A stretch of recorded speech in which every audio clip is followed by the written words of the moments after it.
이 CRM계에는요, 부동의 일장이 있습니다. CRM을 너무 사랑한 나머지 회사의 주식 코드도 CRM으로 정한 회사. CRM계의 부동의 1위, 이 SaaS의 시작, SaaS의 아버지. 최근에는 AI의 또 진심인 회사, 바로 세일즈포스입니다. 일단 세일즈포스는요, 영업의 전 과정을 관리할 수 있는 소프트웨어입니다. 고객을 발굴하고 고객을 육성시키고 고객을 관리하는 이 모든 여정들이 세일즈포스 안에서 가능합니다. 서비스 매니지먼트까지 가능한 토탈 CRM 솔루션이 세일즈포스입니다. 고객의 리드 관리라고 해서 각 고객들이 어떤 상태에 있는지들을 세그멘테이션하고 분류할 수 있습니다. 그리고 그런 고객들을 그룹화해서 단체로 메일을 보내고 또 메일 반응에 대해서 또 다음 액션을 하고 이런 것들이 다 가능하죠. 또 그렇게 마케팅을 하다가 세일즈로 넘어오게 되면 그것에 맞게 전략을 쓰고 또 고객을 관리할 수 있는 시스템들이 다 마련이 되어 있습니다.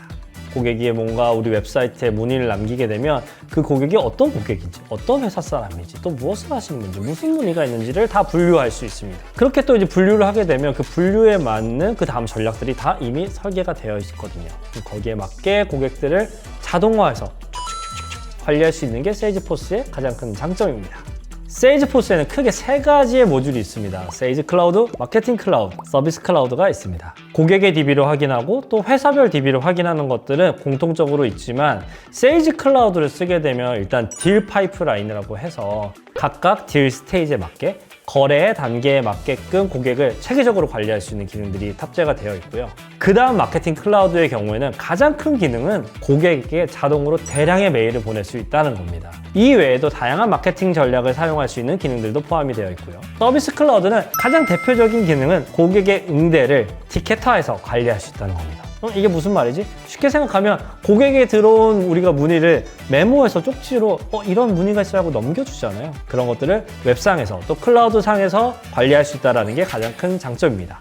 가격은 정말 천차만별입니다. 굉장히 다양한 가격 구성이 있고 조금은 복잡할 수 있습니다.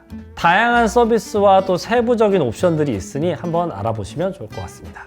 세일즈포스가 왜 대단한 회사이냐면요, 이 전체적인 IT 비즈니스에 큰 변화를 만드는 회사이기 때문입니다. 사실 SaaS라고 하는 개념은 세일즈포스의 전과 후로 나뉜다고 생각하시면 됩니다. 그래서 CRM의 아버지이기도 하지만 SaaS의 아버지이기도 한 거죠. 마치 이 바흐 같은 느낌이에요. 우리 바흐가 음악의 아버지인 것처럼 이 마크 베니호프 우리 형님은 거의 이제 SaaS계의 아버지다 라고 보시면 될 것 같습니다. 그러기도 그럴 것이 마크 베니호프가 오라클에서 근무하다가 세일즈포스를 창업하게 되거든요. 사실 세일즈포스가 창업되기 전에는 이런 클라우드 개념 또 CRM의 개념이 좀 약했습니다. 그보다는 온프레미스라고 해서 우리가 소프트웨어들을 돈을 주고 구축해서 쓰는 개념들이 강했고, 더불어서 고객을 관리하는 CRM보다는 ERP라고 해서 전사의 자원, 전사의 리소스를 관리하는 툴들이 더 많았습니다. 세일즈포스가 대단한 이유는 이 CRM이라는 개념을 클라우드로 구축했다는 겁니다. 기존에는 이게 고객을 관리한다기보다는 고객으로 발생한 여러 가지 데이터들을 그냥 회사의 자원이니까 회사가 데이터로 관리해야 한다는 생각이 강했어요.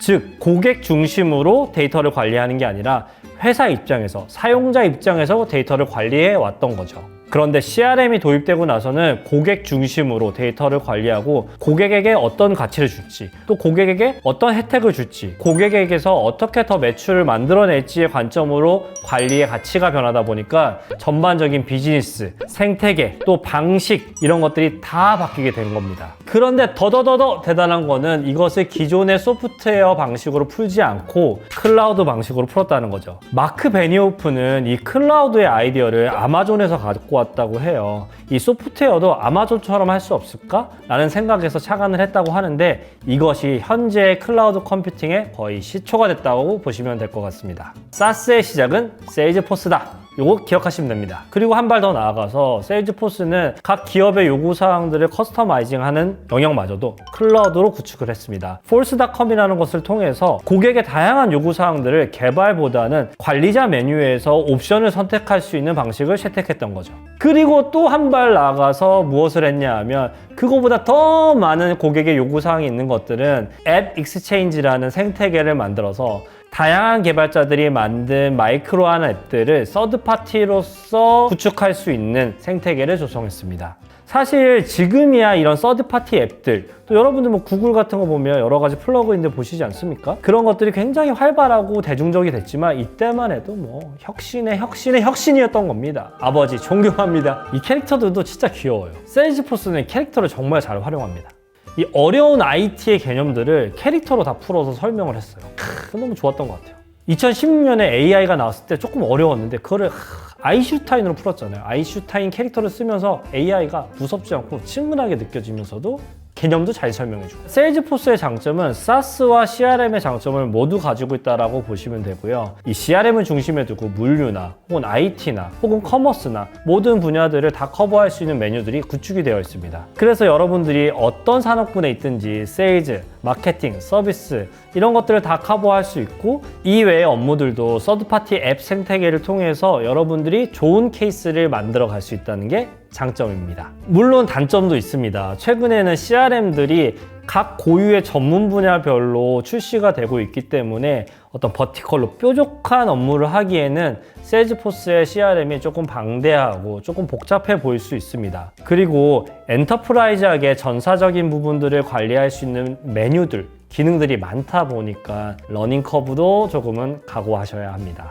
그래서 이제 도입 초반에 이 온보딩을 하는데 조금 어려움을 겪으실 수도 있고요. 시간을 조금 쏟게 되실 수 있다는 점을 생각하셔야 합니다. 저는 세일즈포스는 정말 이런 분들에게 추천을 드리고 싶어요. 일단 회사의 업무 체계가 굉장히 잘 갖춰져 있고 그것을 클라우드 기반으로 해서 구현하고 싶은 조직이 있을 수 있습니다. 이런 분들에게는 세일즈포스 정말 추천하고요.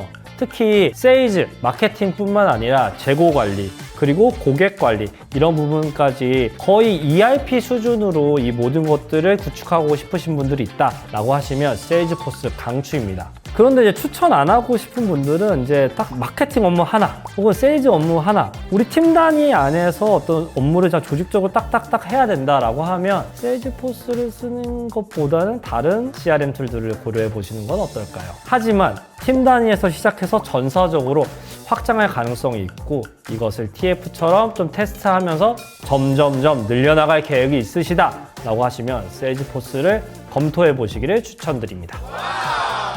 일단 이 마크 베니오프가 이 매해 드림포스라는 행사에 나와서 발표를 하는데요. 정말 이 상남자 중에 상남자, 이 알파 메일이세요. 정말 화끈하고 또 정말 강단 있게 항상 메시지를 전하는 모습이 인상 깊습니다.